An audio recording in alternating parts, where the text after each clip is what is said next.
To improve your retention, you need to work on your 1%.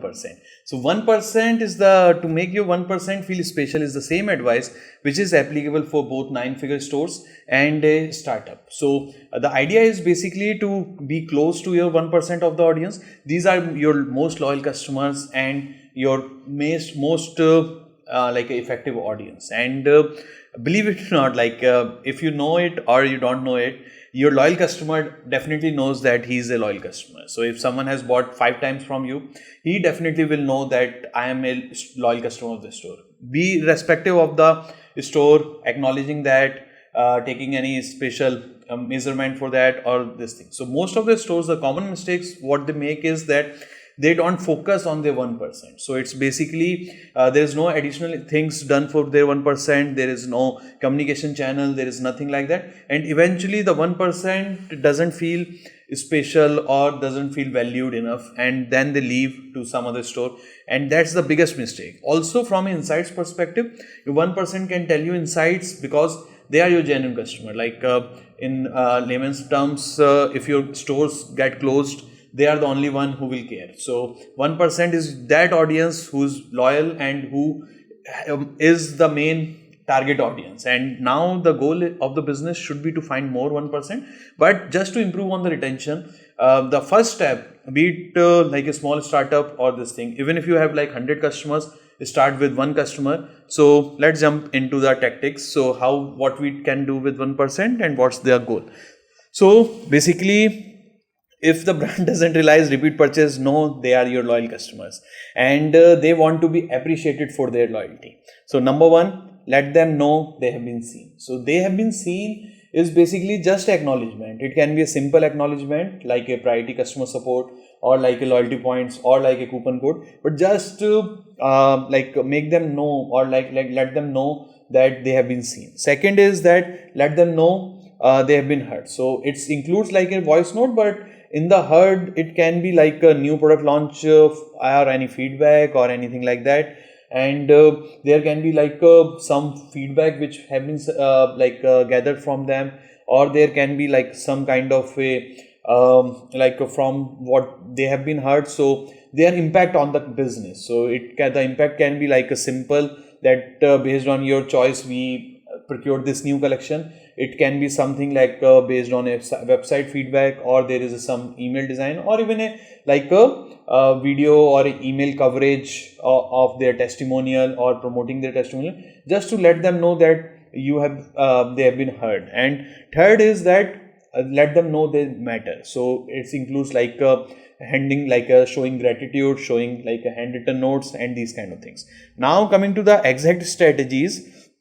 Like surveys and customer interviews are the gold mine for a small startup. So just before going into the strategy to maximize the returns, but surveys and customer interviews are gold mine for your for a small startup, because even if you have 10 people vouching for your product who are going out of their way or paying for your efficiencies, so they are your loyal customers. And if you can survey them, interview them, or something like that, you will figure out lot of things about your business. What's their use case, why they have bought from you, not from Amazon. So there are multiple layers which can be figured out over there, and from there we can get more sense of what's our audience, what's our market and everything. And even for big startups, this is the same exercise which should be done month after month or week after quarter, maximum quarter, but it should be done repeatedly. Now coming to the strategies. So one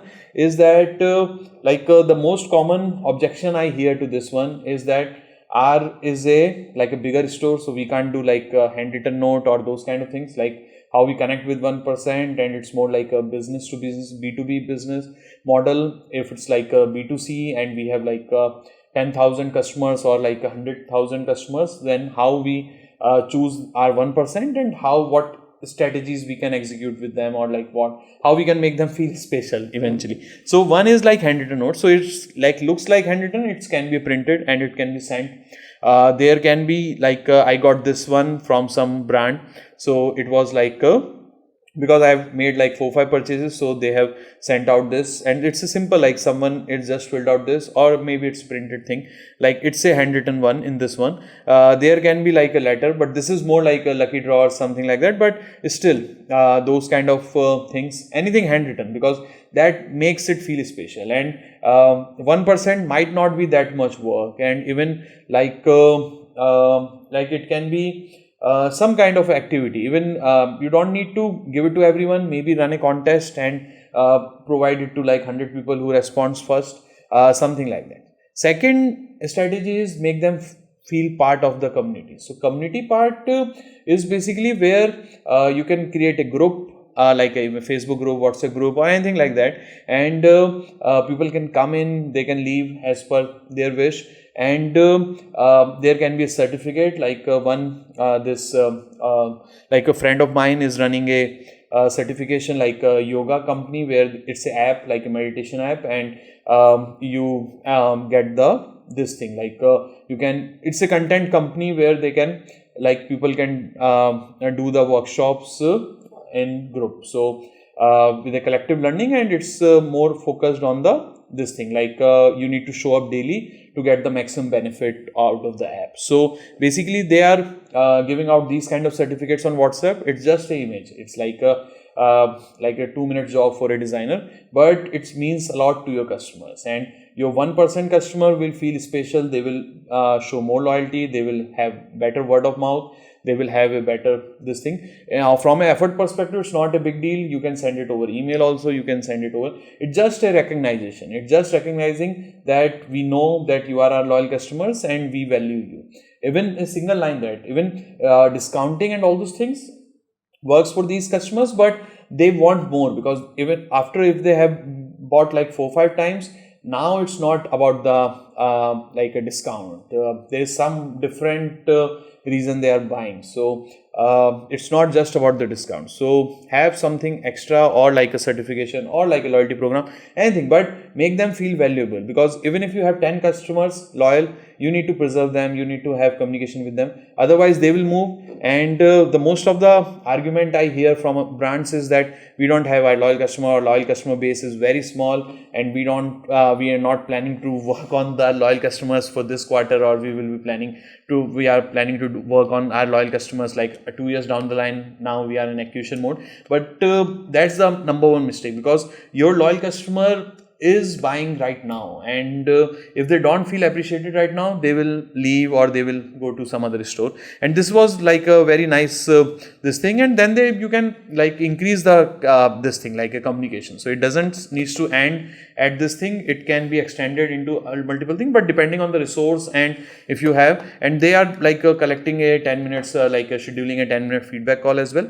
So that's really, and because they have just started like 2 years ago, so they have collected like valuable data by talking to these customers, and this has really helped them with their journey, and also built a strong cult of users and loyal customers around the product. So that's a really smart strategy. And there, like we used to run this in our previous organization.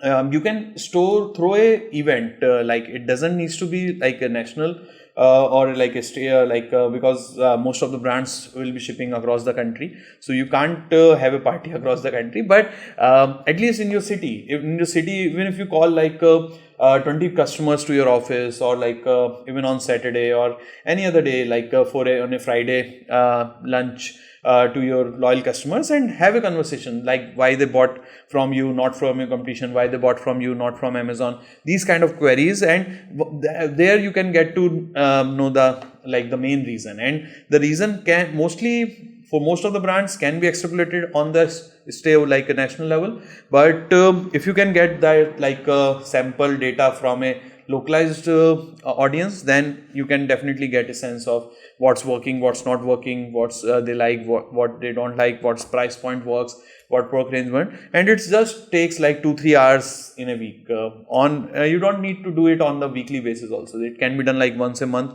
And this thing last is like gratitude, like coupon code. So coupon code always works, but coupon code is like good to have, it's not Must have is the above things, like there should be more appreciation than just a coupon code. But coupon code, if you can do coupon code or this thing, then it's nothing like it. But mostly it's more about feeling more, taking care of them, or working with them, and things like that. So that's it in the how to make 1% feel special. But and there can be multiple ways, and you know your audience better than anyone else. But the idea is to listen to them, talk to them, and don't take them for granted. That's it.